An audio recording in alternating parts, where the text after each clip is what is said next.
Thank you so much. And it's really my distinct privilege to introduce Dr. Ingrid York. I've used Dr. York's works in my own dissertation, so I'm really privileged to be able to introduce you. Dr. York is an associate professor in the Department of Anthropology and the Program for Global Studies at the University of Wisconsin-Milwaukee. Her past and current research has concerned processes of political legitimation, lay monastic relations in Buddhist Myanmar, and Buddhist meditation movements in mainland Southeast Asia. Her principal field site is Burma, Myanmar, where she has been working since 1988. But she has also conducted research concerning the export of Burmese Vipassana meditation in Thailand, Malaysia, and Laos. She is the author of Burma's mass lay meditation movement, Buddhism and the Cultural Construction of Power.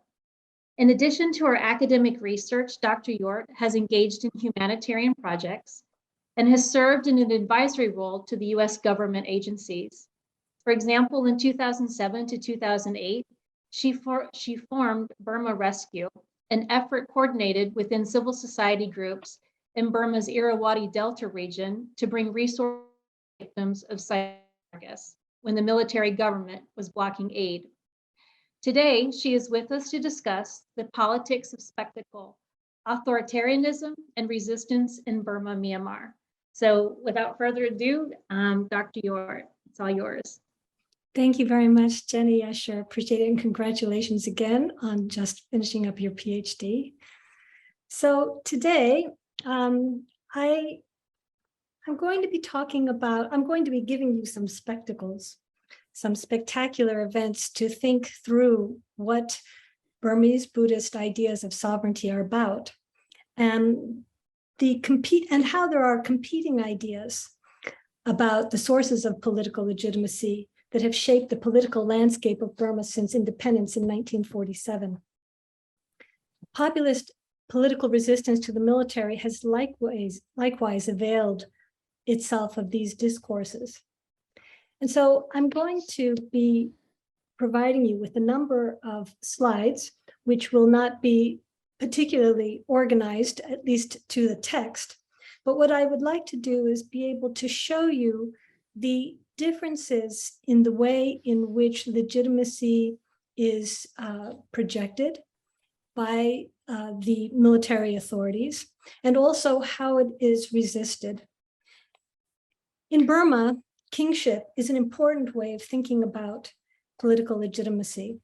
This is despite the fact that kingship was abolished in Burma following British colonial rule. Kingship, pretenders to the throne, reincarnation, patronage and protection of Buddhism, and the use of occult magic to avert disaster by reversing one's karmic destiny are key features of this cosmological conception of the Buddhist polity. Ban Shui, for example, let me see if I can, move to I think what I'll do is I'll reverse this. These slides are going to be a little bit out of order, but what they are intending to do is to show you the ways in which Buddhism is at the basis, is the foundation for legitimacy for Burma's military rulers. And this picture right here is a picture of Min Aung Hlaing, who is the, of course, notorious coup person who started the coup in Burma and who is now the head of the military. And he's here the very next day after the coup with Sayadaw Koisara, who was the abbot of a monastery near Nyebido, in order to get his blessings and in order to justify the actions that he took on February 1, 2021. So this picture, though, is interesting because while we see this form of paying obedience, the counter discourses that followed this picture and this story is that soon after, this monk was flying in an airplane with some of his devotees, and the airplane crashed and everyone on board died. And it was a sign that was used by opponents to the regime that this military was not legitimate and that therefore this monk had sinned against the religion. That kind of discourse, that kind of movement between one kind of legitimation of authority and power and a counter claim is something that I'm going to be drawing upon today in my talk. The next pictures I'm going to show you are images of what's going on with Min Aung Hlaing. And Min Aung Hlaing, after the coup, has started to engage very vigorously in all kinds of Buddhist rituals of demonstrating his legitimacy in being the main protector of the religion. Here is another picture. I'm just going to run through them. As I said, I did not really organize the pictures well. Here's a picture of Min Aung Hlaing, who is preparing an umbrella to put over Tilo Minlo temple in Bagan. And this temple that he's putting an offertory umbrella over is something that is only done by Buddhist kings of the past. And so he's tying himself to this religion. And he did this to kingship and to the genealogy of kings in Burma. And he did this in the year prior to his coup as a way of preparing the way, presumably.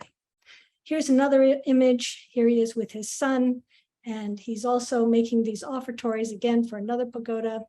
And here, this monk that we see is also considered to be his astrologer and someone who's part of the dark path of Yedyaje, or the dark arts. And I'm going to be talking about the way that there are two forms of power that are addressed in Burma, one that has to do with protecting the religion and making offertories to the monks and to making pagodas and doing the work of sasana, or the Buddhist religion. And on the other hand, undertaking practices for promoting one's individual power by reversing the laws of karma through Yedyaje, through these dark arts. Now, Than Shwe, who was the general that came before this democracy period, imagined himself as the reincarnation of a 15th century king known to have supported Buddhism and who was called Mindeaji, or a great just king, for having ruled with Buddhist righteousness and as a chief patron of the religion. And Than Shwe is not the only pretender to the throne. Every post-independence leader or political player has expressed his ambitions for power in monarchical terms. Most claim to be the reincarnation of prior Burmese Buddhist kings. However, even the students protesting in the 1988 popular uprisings against Ne Win's military used names of kings as their nom de guerre. The source of a ruler's power is called pon. Monks are merit fields for the production of pon. This is what is called spiritual potency. Pon is a spiritual quality or spiritual potency that men are endowed with. This spiritual potency is accumulated over multiple lifetimes, a kind of karmic reserve of prior auspicious actions that convert into real worldly power and authority. Without this karmic endowment, a ruler could never rise to political heights, and without continuing to add to his store of meritorious accumulation, he would never be able to sustain his rule. So since pon is accumulated, especially through Buddhist patronage of monks and the religion, power itself depends on the monks. U Nu, the first prime minister of Burma, and I should say, in thinking about Siasi, that my first stay at Siasi was in 1987, and U Nu spent the summer at Siasi in DeKalb. And we students had a wonderful summer being able to get to know him and to learn about his time as the prime minister and to learn about religion from him. And the following year, when I went to Burma to start my initial field work, I landed right at the time of the 8888, the protests that brought down Ne Win's regime. And during that time, U Nu invited me to come to his house which was under surveillance. And I told him that I couldn't come because I would be putting my hosts in jeopardy at the house that I was staying at. And so he said that he would meet me at the monastery where I had done my work in Mahasi Tatmadaw. And when he arrived there were hundreds of people who had heard that he would be coming. I went with him into a private room where I learned later military intelligence had been tape recording everything. And consequently, I was put on a 4-year blacklist and wasn't able to get into the country for some time to be able to finish my research. So I sympathize with a number of you who maybe have Burma as your field site and found that right in the middle, you've had a military coup disrupt your plans for research. And I know Jenny was saying that her own research in education in Burma has sort of evaporated. All of the kind of institutional setting has now evaporated. Hopefully we'll hear more about that, maybe in a question or follow-up. So anyway, this U Nu, who fashioned himself in the role of a Chakavartin king, that is, a king destined for Buddhahood, was, despite his aspirations and conceptualization of the nature of political authority, nevertheless very explicit about the fact that the age of kings, or Min Win, age of kings, had come to a close and could not be resurrected. And so U Nu sought an unusual kind of revitalization of Buddhism and nation-state building. He set out to create a new moral citizenry transformed through Vipassana meditation practice, literally an enlightened society, an enlightened citizenry, and to have that be the basis for democracy in which people could make democratic choices based on right view. For U Nu's society required moral purification and unification in order that the citizens might become responsible participants in democratic society. He helped establish lay meditation centers, monks, universities, nunneries, and training centers, and he demanded that one person from every village should come to practice meditation at the Mahasi Sasana Yekta, the meditation center he helped establish. U Nu was going to transform the nation state into a like-minded country where democracy could flourish on account of a shared set of societal goals. And by 1996, the center U Nu helped establish in 1947 claimed that over 1 million people had attained the first stage enlightenment at their centers. The attempt to build society from the ground up through an enlightened citizenry drew from ideas about the original society that was self-regulating on account of the moral purity of its members. The belief that through achieving enlightenment, individuals could become incorruptible was not just ideological hyperbole on behalf of the state. For U Nu's government, it meant that every cabinet minister in the government was required to practice meditation in order to participate in the government. Moreover, meditation was introduced into the prisons, and those individuals who passed the course were permitted their permanent freedom, as they were now trustworthy members of society, incapable of transgressing against other citizens. Burma's introduction to military rule began in 1962, and Ne Win staged a bloodless coup and instituted military rule. The justification for this was that the nation was disintegrating. Ne Win's plan was to rid the state apparatus of all Buddhist involvement, citing these as sources of corruption in the government. From 1962 to 65, the government set out to secularize the polity. As political institutional sponsorship was removed, support of Buddhism was taken up by lay organizations and individual lay devotees. In this environment, a resurgence of Buddhist sponsorship, meditation, and monastic support ensued. Sangha laity arrangements had bypassed government control and permitted a different kind of economic flow through a dana economy tied to especially the black market economy, as well as chains of patron-client ties that cross-laced the state bureaucracy itself. The recognition that Sangha and laity could pose a threatening unity against the state's altered Ne Win's strategic outlook. Invoking the duty of classical Buddhist kings, Ne Win set out to unify and purify the Sangha according to orthodox practice, operating on the assumption that if he controlled the monks, he could also control the people. Ne Win began his purification with the burning of non-orthodox books. Trials were arranged for heretical monks, and those convicted were disrobed and sent into hard labor. Under Ne Win's socialist government, nationalization of private and corporate ownership led over the next decade to a disastrous economic decline in the country. The final straw came when Ne Win, on the advice of astrologers, that his lucky number was 9, and that if he surrounded himself with this number, he would live to be 90. He lived to be 92. Demonetized all banknotes, and he reissued 90 jot notes and 49 jot notes and 15 and 13 jot notes, all in order to use these as a yediya, or black magic reversal of karma, reversal of fortune. But by doing that, millions of people had their savings wiped out overnight. And this was the spark that really started the 88 uprisings. But it should be interesting to note that as far as at that time, 5 people were not allowed to congregate together. And so how did people know to suddenly, by the thousands, come to Shwedagon Pagoda on 8888? And the answer is that at that time, of course, there was no communication that people had. They couldn't really, there was no internet, of course. And the news was completely controlled by the military.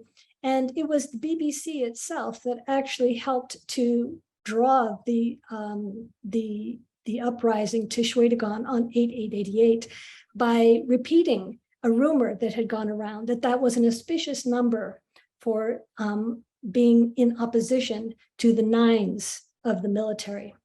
So these moves that are based on rumor, often what we find is that there is a whole ecology of power, potency, rumor that is productive of ideas that are meant to draw upon hagiography, on supernatural beliefs, on astrology, the alignment of numbers and of wizards and all kinds of characters who are part and an extension, but not a Buddhist extension, but an extension of this Buddha world in which power between people are negotiated in this spectacular fashion, in what Stanley Tembai would call a total social fact of history, of culture, of economy, and of politics. So it's in that way that I'm really trying to think about the spectacle, and I'm kind of nodding toward Guy Debord and thinking about the spectacle as the arrangements between the elements of a society rather than just spectacular events, although I will be talking about spectacular events. Now, when I was in Burma during 88, I was staying at the home of someone who was the doctor to the man who took power for 18 days after Ne Win's government fell, and that was Saint Le Win, also known as the Butcher of Rangoon. And Saint Le Win dressed up in the full regalia of a Buddhist king, and he stepped out into the street after having had it cordoned off from his neighbors. And the rumor went around Yangon that an unseasonable clap of thunder had been heard, and that this was a sign that he would come into power.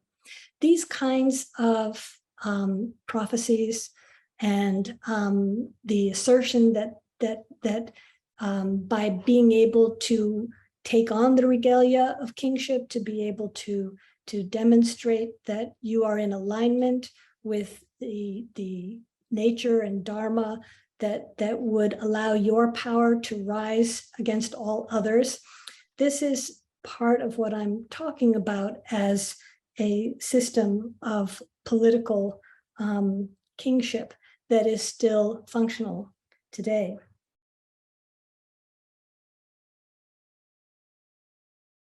In 1990, SLORC held elections, but then refused to turn over power when, to their surprise, Aung San Suu Kyi's National League for Democracy party swept the elections. They declared that the NLD couldn't take power until a constitution was drafted. They then took 17 years to draft a constitution, meanwhile placing Aung San Suu Kyi under house arrest for most of that period and imprisoning NLD parliamentary members who had not fled the country. the SLORC, State Law and Order Restoration Council government, had made even more assiduous efforts to be seen as foremost among the laity in propagating the Dhamma, the traditional role of kings. I'm going to show you a few slides now just to give you the imagery. So first, we're looking at these slides, which have to do with our most recent dictator, Min Aung Hlaing, who is undertaking these rituals here with his, this is the dark road monk, and is very notorious. We'll come to that in a bit. Here are some more rituals he is undertaking, and you can see this is all during the time that the coup is just unfolding. And here a lot of notice was made. He's showing that he's giving donations to different societies. And here, this band that he's wearing, this little orange band, was apparently a sign that he had undertaken a yediya, or this black magic ritual, and everybody was noticing that someone who's at a donation doesn't have a gun in their back pocket, and apparently is wearing a vest. So these images, when they come out, they're being put out by the military. And in fact, after the United States Institute for Peace said that in December 2020, said that the number of imageries coming out of the media through the military of undertaking giving donations to monks and doing Buddhist works, fourfold. They started to they increased fourfold. And so what you see is that right after this coup, there's this tremendous effort by the military to do this work, to what in essence is to balance their merit accounts from the evil that they're undertaking. So signs of things that here's another one of Kinyunt. This is in preparation for what he's building as the largest sitting Buddha in the world. It's 40% done. It's going to be in Naypyidaw. Another sign of his great works as a king. And here he's giving a special document of this monk's, it's a special title to this monk who's known as the Two Dragon Sayadaw.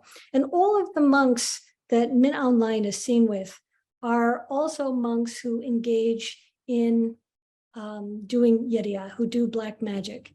And so this also makes Min Aung Hlaing a little bit of a more notorious and darker kind of king. And there are different kinds of kings. I said U Nu is a kind of king who saw himself as a future Buddha to be, and who didn't want to bring in kingship, but wanted to keep democracy, but wanted to create a kind of just society. And Ne Win, who didn't want to actually have Buddhism inside of the Socialist Program Party, but actually Ne Win was even married one of the last princesses descended from King Thibaw, as a way to make a claim that he was married into royal family, and he was laughed at for that. But after that, he did all kinds of yediyas, such as he famously or infamously rode on a wooden horse dressed in the full regalia of a king while flying 3 times around Shwedagon Pagoda. But each of these are meant to sustain power. Now, they're not just metaphors, and they're not done always as spectacles for the public. They're often just acts of yediya that are intended to reverse fortune and keep them in power when their own karmic stores might sink. So in Burma, this idea of rising and sinking kings is part of this idea of what I'm going to be talking about as karmic kingship. Of course, the military also using their role as as warrior kings. And if you see in the back, these three statues are the founding kings of Burma. And these are meant to demonstrate that the Tatmadaw is the military is a descendant of these great kings, and that their idea of kingship as a warrior king, now again, shifting from U and Ne Win's views of kingship, which has sort of changed over the last 75 years, is that their idea of kingship is one based on the Ashokan model of conquer, pacify, and convert, which is what they've tried to do to the minority areas, and which they're doing now to their own Burman Buddhist majority population. So some of the ways that that legitimacy are made, there are so many examples, not only of Yediya, such as Ne Win, bathing in dolphin blood as a way to stay youthful, and not only the different kinds of Yediya, for example, Ne Win had all the cars switch from right-hand side driving to left-hand side driving when he thought that, or left, right, I remember, in order that the government would not move too far to the left. So always taking advice from his astrologers. And in fact, when Ne Win was ousted, the military put his astrologer in prison as well. Now, here are some images to give you in the day when, back in the day in the 1990s, people used to joke that television in some countries are in black and white, but in Burma they're in green and gold. And here you see the military uniforms and doing all of these good Buddhist works, as always on something that's being promoted and put out by the military on media. Here you have Secretary One Kinyunt during the time when the Slork government after 1990 were trying to promote Buddhism as a Myanmarification effort. And they undertook all kinds of pagoda buildings. And this is the T or orb that goes to the very top of Shwedagon Pagoda. And when Kinyunt had this orb put on the top, there was a taxi driver I spoke to at the time who said that when the T was about to be put on, that people were very frightened in Yangon because they felt that only a king, a legitimate king, could actually put an orb on the top of Shwedagon. And it had been done by King Mindon at the last. So this idea that the military's hubris, and wanting to pretend that they were kings and put it, could mean that there would be earthquakes or storms, because nature, Dharma, the universe would shake, would revolt against this hubris. And when nature was silent, the man told me that people felt despairing because it meant that they were therefore legitimate kings. And so it's important to recognize that kingship does not have to do with criteria about whether or not they are fulfilling regime criteria like being good rulers. They can be awful rulers. Kings are considered part of the 5 evils. They are expected to be, they don't necessarily have to be just kings, Dhamma kings. And so it is this sense that what we're looking at is the relationship between individuals in society, in which some people's power or potency and karmic endowment leads to their having a different kind of elected auspicious life compared to others. And that this relationship is always changing because we don't know, given in Buddhist terms, the infinite karma that could come to fruition at any time, what might suddenly make one king rise and another king fall. And I think this is interesting because it operates against the idea that you could just have a line that is genealogy that's based on blood and bone. And what's more important is karmic kingship, the idea of election, of having, and how you maintain that. Some more, this is Thein Sein during the democracy period, the one. Now, this was the 90 jot note, just to show you. I want to show you some images of protests. So this was 8888, and this famous kind of image of different things. Here's Aung San Suu Kyi. The starting of the protests was from students, and Aung San Suu Kyi, 18 days later or so, gave a talk and introduced this idea that it was democracy. But even to this day, people do not talk about this as a democracy protest. It was an anti-regime protest. It was an uprising against the regime because the people had been secluded away from democracy since 1962. And so most of the people didn't have experience of what democracy was. And so this is part of the misconception that we've had in the West, especially, to think that people have all been just yearning for democracy. In fact, the ecology of political sensibility has always been more around these ideas having to do with kingship and these elite competitions between different clients. Here's just some more of the protests from 88, just to give you a visual. I want you to see this because I'm going to contrast it in a bit with what we've seen in the recent uprising against Hlaing. So you see a very serious kind of protest.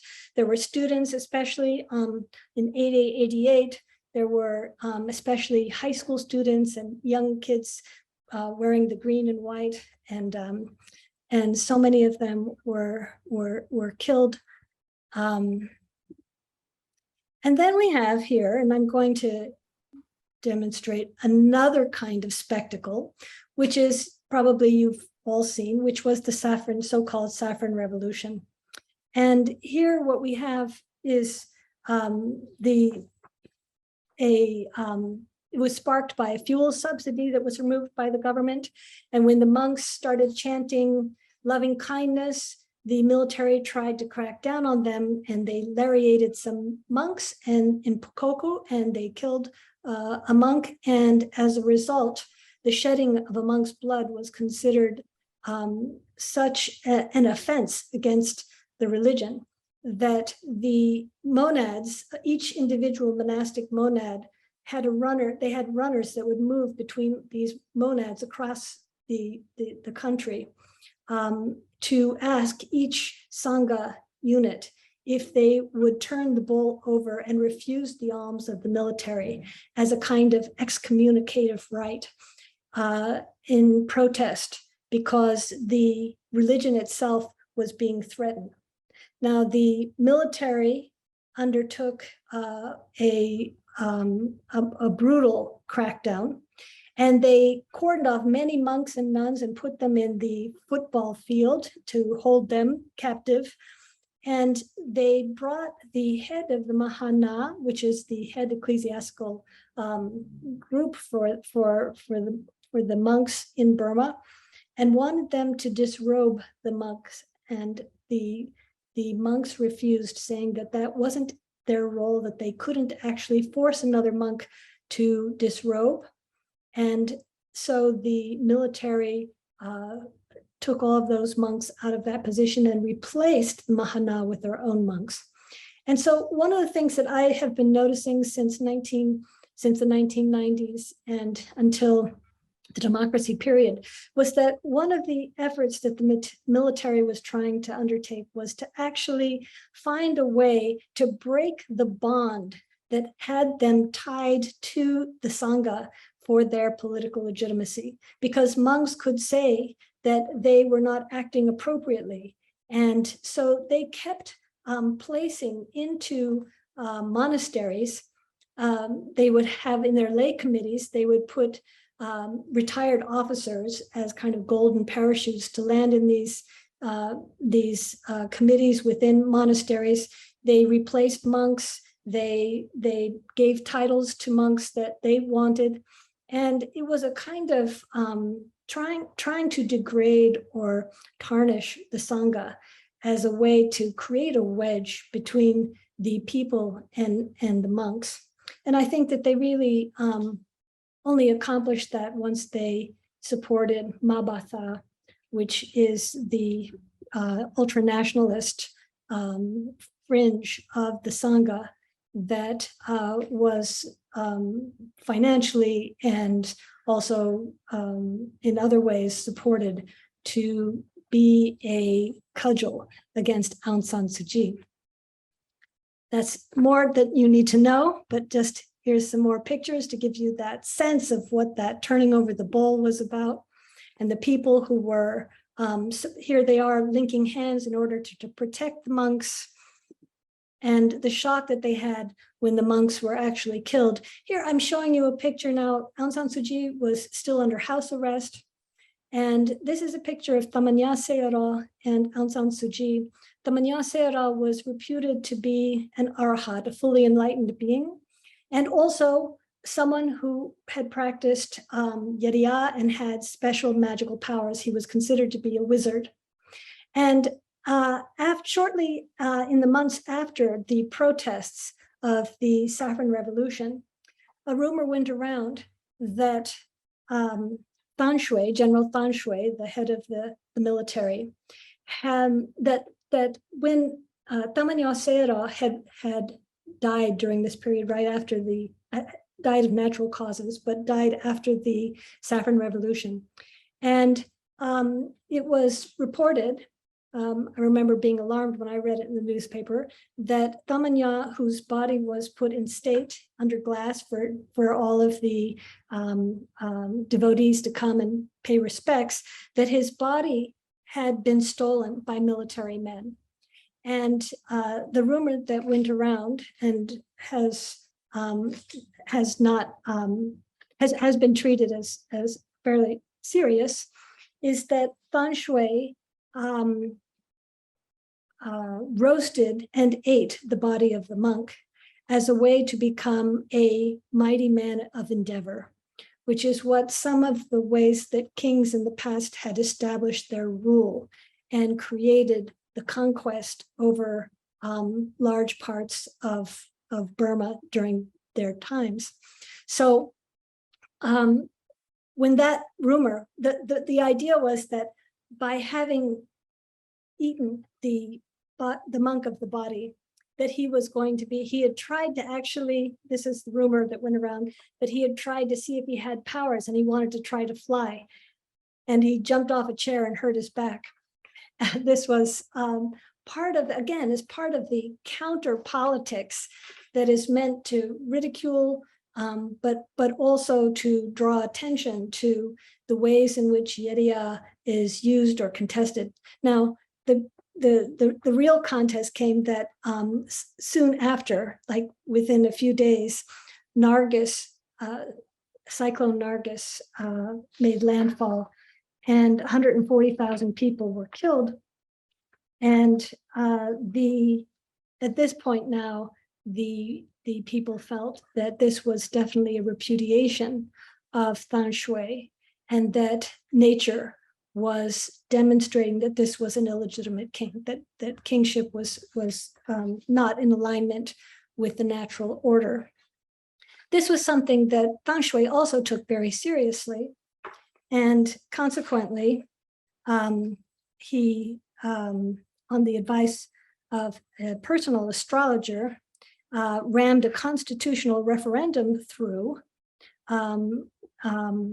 with a hasty election before the very waxing of the next moon after Cyclone Nargis made landfall. Even while the dead remained unburied and hundreds of thousands more were displaced and starving, rumor and gossip, the medium of vox populi during half a century of repression, firmed up the conviction among the public that the karmic stores sustaining Than Shwe's power had dried up, and with it his legitimacy to rule. Than Shwe countered these claims with merit-making activities, pagoda construction, and offertories to the Sangha. These activities were reported upon ceaselessly in the state-sponsored news media. Rumors also circulated the general was resorting to black magic and reversal of karma rituals as an attempt to rejuvenate and sustain his power stores. It's in this context of these events that the 2008 Constitution needs to be understood. i.e. as a desperate attempt by the military to stabilize its power at the very moment they had lost their mandate as legitimate representatives of the moral karmic order. The claim then is now that they, the military alone, can grant or revoke. Democratic civilian power sharing is as much a statement about the de facto truth of ongoing military might as an assertion of the karmic legitimacy of its leaders. The Constitution, which was to enshrine the people's sovereignty, therefore, unsurprisingly contained the caveat of mandatory power sharing with the military. It gave the appearance of a transition away from military rule, while in reality it was a retrenchment of power by alternate means. In result, after 2008, rulership of the country can be described as an unstable diarchy, not one government, but two, each with its own portfolios, registers of authority, and claims to legitimacy. Myanmar's fragile 10-year experiment with democracy appeared to draw to a shocking close in the pre-dawn hours of February 1, 2021, following an electoral repudiation of the military's, Tatmadaw's, proxy Union Solidarity Development Party in the November 2020 elections. Commander-in-Chief Senior General Min Aung Hlaing, on the back of a claim of a stolen election, invoked Article 417 of the Constitution and imposed martial law. Although Article 417 states that only the president can declare a state of emergency, the military appropriated the right for itself in the name of protecting the people's sovereignty. Min Aung Hlaing contends that Aung San Suu Kyi and her National League for Democracy party have been insufficiently committed to democracy. If necessary, he announced, the Constitution itself could be revoked. This is a picture of Nargis and some of the materials that were going around on social media at the time to show that Nargis was the sins of Dan Shui. And as a result, he built this pagoda, Upatasanti, which is to make up for the sins of all those that he killed. This is another yediya, which I'll pass over for now, but this is a gnat, which he dreamed about this gnat as somehow keeping him from having power. So, and that this gnat would be associated with Aung San Suu Kyi. So he put the gnat every night in manacles and locked it up so that he would perform the act of keeping Aung San Suu Kyi from rising to power. Other things that Dan Shui's done, he made a Buddha of himself that's at Shwedagon, so that when Ban Ki-moon came and other UN officials, that they would pay respects to this image of him, and by paying respects to him would be having their own power taken away from them. Now, I bring this up, it's a site, how much time do I have, Simone? You have the Zoom will be on up until 4:30, and we have about 30 minutes of questions. Okay. You can keep talking till 1, even a little bit after 1, if that's what you would Okay, like. let me see what I can do then. So I just wanted to give this one picture of this is from Thailand. It's the Thai blood curse protest from 2010. It was staged by thousands of Thai red shirts loyal to the multimillionaire deposed Prime Minister Thaksin Shinawatra. And protesters had their blood drawn, collected, and then spilled in front of the gates of the Prime Minister's office, while ritual specialists chanted spells to cast a curse upon the government in a ritual that was sought to bring the government down. Buckets of blood amounting to about 300 liters were drawn from thousands of supporters. And from an article at the time, other red tactics aimed at removing the present premier, Abhisit Vejajiva, who they claim came to power illegitimately following the coup that ousted Thaksin for alleged corruption and abuse of power in 2006. They undertook other kinds of acts, such as burning coffins, breaking a pot in front of the statue of King Thaksin, and throwing plastic bags full of rotten fish. So why throwing why breaking a pot in front of the statue of King Thaksin from the earlier times? I'll explain in a moment. Most news reports attempted to make sense of these protests in terms of criteria international audiences are familiar with: regime performance, democratic elections, class, corruption, and so forth. The blood curse aspect tended to be dismissed as mere superstitious beliefs of rural protesters or as high theater, a spectacle to draw media attention to a political cause. The story that bleeds leads, explained one journalist.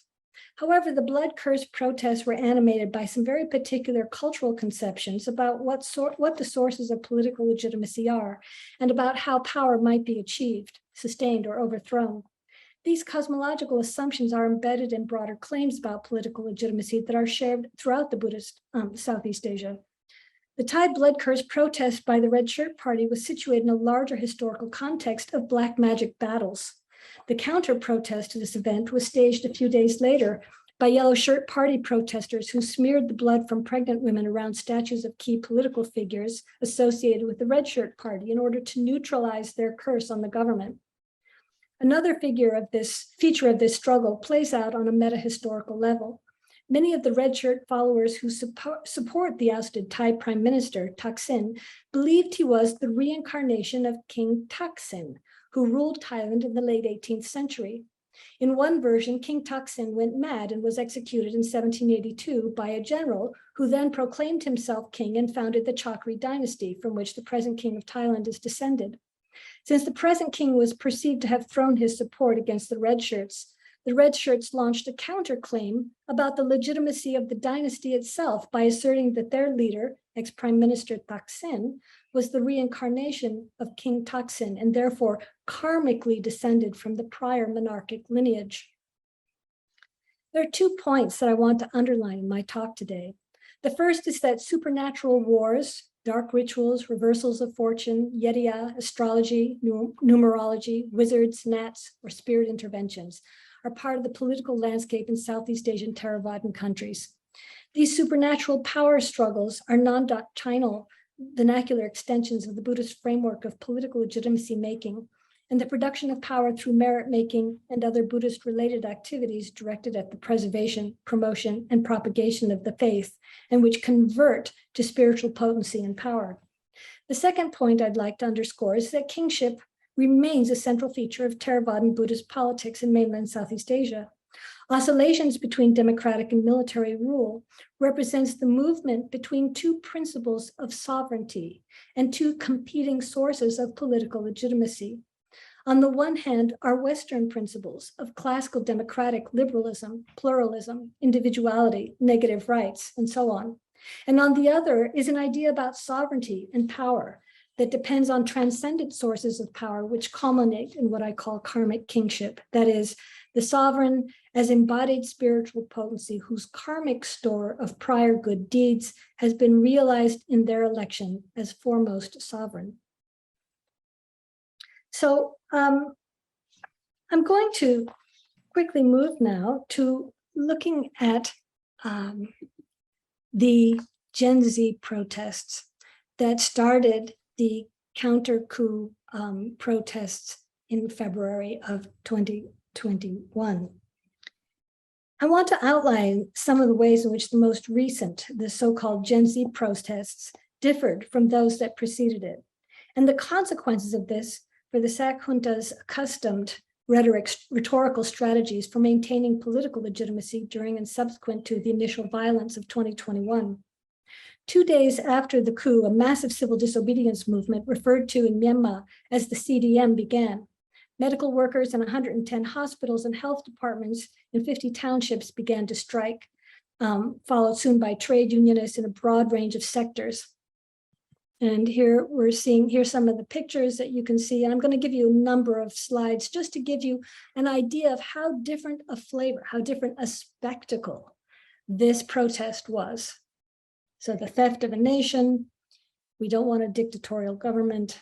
And here, we're seeing here these medical workers, health departments, unionists, and there were firefighters, bank employees, garment workers, teachers, railway workers, municipal and union government staff.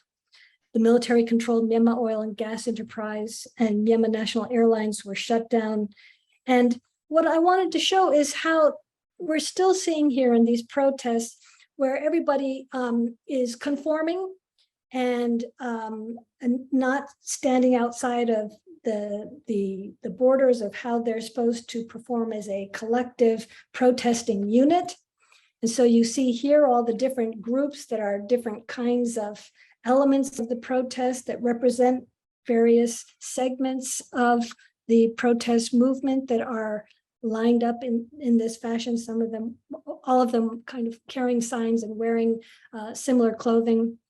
And here you have teachers with respect our votes, and they're all dressed similarly. So this very much conforms to the way that protest movements looked in '88. And also that idea we see here, Aung San Suu Kyi, people wearing the same hats. There was, interestingly, the protest did not just only focus on Aung San Suu Kyi as the key driver of the anti-coup protests. And we'll be discussing why in a moment. So here's some of the parts where people are supporting Aung San Suu Kyi. And we have monks who are supporting the CRPH, the initial, the government that came before the PDF, which is the the elected government from the 2020 election. And then we see something different. Gen Z gets involved in the protests. And what we see here is something quite different. These new civil society actors, the ones galvanizing the strikes and protests, loosely, I was going to say, excuse me, if the junta had expected to return to the status quo ante of military rule before the democratic period, it can only have been surprised to see where opposition to the coup was rooted. Women, youth, labor, ethnic and religious minorities, and civil society organizations. For during the democratic interlude between military regimes, a broad range of civil society actors had coalesced to address social justice issues. These new civil society actors, the ones galvanizing the strikes and protests, loosely identified as members of Gen Z, representing a quarter of the country's population. This was the first generation to have grown up without traumatic memories of life under military dictatorship. And owing to a decade of liberalization and access to the internet and social media, Gen Z is also Myanmar's first generation of digital natives who participate and shape their identities in communication and dialogue with global digital media content. So here you see a very fluid gaze for democracy, and this is something that you would never have seen prior. Here, I'm Gen Z, LGBT. I never regret to say, fuck you, military. Now, one of the things so interesting is the vulgarity, the use of vulgarity, of the fluidity of gender, the idea, at first, we'll see how they were festival-like in the opening. The first weeks of the protests were conducted in a festival-like atmosphere. Street performances, sit-ins, and parades inflected less by rage than by indignation at the interruption to placid everyday life. One says, I canceled the date with my girlfriend because I'm here for this shit. Fuck military coup. Another said, and you'll see, and here's the vulgarity, which not really typical, and also you see a kind of generational and something that is directed against the propriety, but also a way of being able to antagonize the seriousness of the regime's proposal to be doing this on behalf of Buddhism and so on. There were riotous performances of half-serious and irreverent condemnation of the military takeover. Urgency was expressed in terms of the absurd, of disbelief that the peace of everyday life had been or could be shattered. The late David Graeber explained how the ridiculous can be used effectively as one tactic among many in a protest repertoire. The optics of soldiers trying to suppress a dinosaur puppet with truncheons or violently crushing a parade of drag queens. She has disadvantages for those in power in the hyper-mediated world. The Gen Z protests incorporate, I hope you don't mind if I just slip through these images as I talk. The Gen Z protests incorporate a critique of patriarchy, gender normativity, gerontocracy, and cultural monism. A cultural revolution as much as a political one. For example, protest repertoire juxtaposing the hyper-masculinized bodies of soldiers with transgressive gender embodiments, cross-dressed, gay, and trans bodies, contains a critique of militarized patriarchal state power.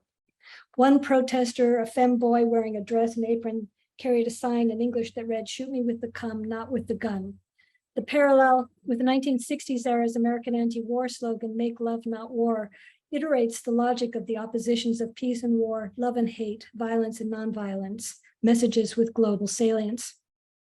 Other traditional ideas about gender were criticized as aspects of the military regime's assumptions about power. One protester, dressed in a bright swimsuit, declared, "The military coup is under my bikini," evoking the 2007 International Panty Power movement. Diasporic Burmese led that movement in which they performed an action to diminish military power by using the culturally resonant idea that the principle of the feminine was polluting to the pon or spiritual potency underpinning a man's power, gynecophobic beliefs that the emasculation of men's physical power could be accomplished through proximal contact with women's undergarments, led to women protesters flinging their panties over the gates of Burmese embassies around the world. In the current case, protesters debased and demeaned the diminutive Min Aung Hlaing, mocked him for his height, photoshopped him in high heels, compared him to a dog. The general's image was pasted on roads and pathways so that members of the public could defile him by placing their feet on an image of the most sacred part of the body, the head. The ritual of debasement was collectively understood to diminish the general's spiritual reserve of pon. Sometimes soldiers took the time to remove their leaders' images before proceeding to chase protesters. Elsewhere, women strung their tameng, or their longjis, their sarongs above the entrances to neighborhoods to stop military trucks from entering their wards. The tactic actively activated broadly shared cultural beliefs of the causative and not just symbolic consequences of a man contacting the polluting feminine principle. And it worked. Military trucks backed up and cut the polluting cloth lines down before driving through. There were other instances of symbolic barriers and curses drawing on mytho-historical repertoires of supernatural battles between good and evil, intended to counter the rituals that Min Aung Hlaing himself performed in advance of the coup, in the belief that his purpose and metaphysical powers would be aligned with previous rulers of Myanmar. In addition, Gen Z protesters drew tactical understanding from veteran activists from the 1988 and 2007 uprisings, as well as from social movement theory and tactics learned through the internet. Over time, the movement drew connections with other anti-authoritarian protest movements and alliances, such as the Milk Tea Alliance, protests in Hong Kong, Taiwan's sunflower protests, and the rolling anti-authoritarian spring revolutions that began with the Arab Spring in 2010. In the democratic culture that emerged in Myanmar between 2010 and 2021, many autocratic features remained embedded in ideas about who might participate in politics. Aung San Suu Kyi and the NLD successfully captured widespread anti-military sentiment and translated it into outcomes at the ballot box. But the gerontocratic stranglehold of the NLD and its approach alienated the youth, postponed minority concerns, gave little priority to human rights, and stifled diverse opinions about how to address the broad economic problems facing the nation. Before the coup, many youth steered clear of politics, complaining that they had decided not to vote in the elections because they could not find a candidate they wanted to support. In a political atmosphere in which messages read as vote for the party, not for the candidate, and in which processes for selecting NLD candidates were based on party loyalty rather than personal qualifications, Gen Z became politically disaffected. And the juntas had a failed narrative. Their approach was to say, either I or my enemy, whoever can protect the nation and the religion, let that side win the war. So they were undertaking an entirely different discourse to win hearts and minds, or to make the argument. And these two arguments were just going past each other, completely different discourses. The quotation that I just quoted, either I or my enemy, whoever can protect the nation and the religion, let that side win the war. The quotation was attributed to the 18th century founder of the Kombang dynasty, King Hlaing, and allegedly uttered before he went to war against the Hmongs, and was posted on Facebook by General Min Aung Hling's wife, Chu Hla. Min Aung Hlaing and his wife had been actively projecting on Facebook and in public performances their alignment with the Buddhist principle of support of the religion by making donations at important sacred locations associated with kingship. These and other activities were to function as a way of asserting a claim for the inevitability and righteousness of Min Aung Hling's rise to absolute power. And with the assertion of absolute power came the exercise of terror. In early February, the dark wizard monk, Wizi Sayadaw, advised Min Aung Hlaing that the success of his coup d'etat depended on his following the advice offered in the following couplet: shoot in the head, change the era. It is unknown if it was the Tatmadaw High Command that instructed security forces to implement this action, or whether the security forces independently chose to align with this dark prophecy. What is known is that their willingness to target protesters with deadly shots to the head seems to have become the symbolic act of terror most associated with the military's efforts to compel the population into silence and submission. And here, at this point, you see also, I'm going to give you a few slides just to show you how there's a turn to have these protests draw attention to the conservative and gerontocratic and Buddhist differences between the Gen Z and the prior. And here you see things like this, where on the right, you have the military speaking to villagers, and the villagers have to be in a position of obedience as though they're in front of a king, as compared to Aung San Suu Kyi, who is mingling with children in a friendly and democratic and egalitarian way. Here's another example where the military men sit at a table, a high table with food aplenty, and their soldiers have to eat on the ground, eating very little at all. Here's some of the pictures where we see the counter yediya by stepping on the face of Min Aung Hlaing, attaching his image to animals, banging his head with a drum. And here, this big protest in Bagan was actually a counter protest to having put the T on the Tilo Minlo pagoda, which is supposed to be the pagoda that all Burmese kings have to pay obedience to before they become kings. So here's that anti-movement.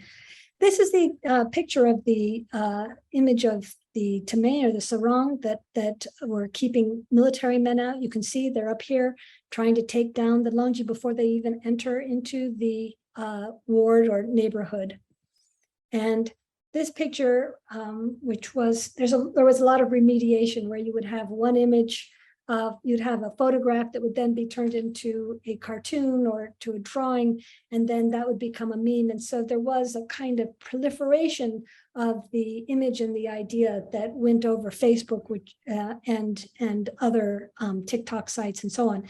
And here, if you see the menstrual pads at the top, there was a lot of controversy by Burmese women who were educated middle-class women, saying that by showing this fact that there was this kind of gynecophobia, that it would make Burmese look primitive. And so some of the movement of Gen Z actually didn't use some of the traditional counter Yediya approaches that were happening more in the villages. But this was one example where the idea of making fun of the military for their fear of women's menstrual blood and skirts was turned into a meme. Here's one of the images of a performative act of a gnat that is subduing Min Aung Hlaing. It also gets turned into a meme here. And then after that, you start seeing that that other rumors start to circulate that Min Aung Hlaing was planning to create a false sasana or a phony religion in order to legitimize his rule. And there were also different kinds of protests that started to emerge that were different, that were happening outside of the main areas of the modern Gen Z Yangon youth. Instead, here we see a boat protest, and this is, I can't quite remember where this one is, but from one of the villages. And then you see that there starts to be a move that starts to bring federal democracy together as an idea in which the different ethnic groups start to participate. And because there's been this whole carnival of everybody having a different place that they're coming from and a different identity, it started to undercut the kind of traditional ethnic barriers that would bring the ethnic minorities together with the Burman against the Tatmadaw. So it started to create a new alignment that hadn't been there before. Even Rohingya were showing the sign from the Hunger Games. So again, using that hyper-mediated global imagery, bringing it down into the protest movements, showing where all the protests were happening and who was protesting, being able to create there was a lot of question, what should it be called? The anti-coup movement, Gen Z protest. This is, it eventually also got tied in with what was called the Milk Tea Alliance, an anti-China movement regionally, and also in Taiwan and India, drawing there. So it started to draw as a kind of global resistance against China on the one hand, but also against fascist authoritarian regimes. All right, so I will stop there.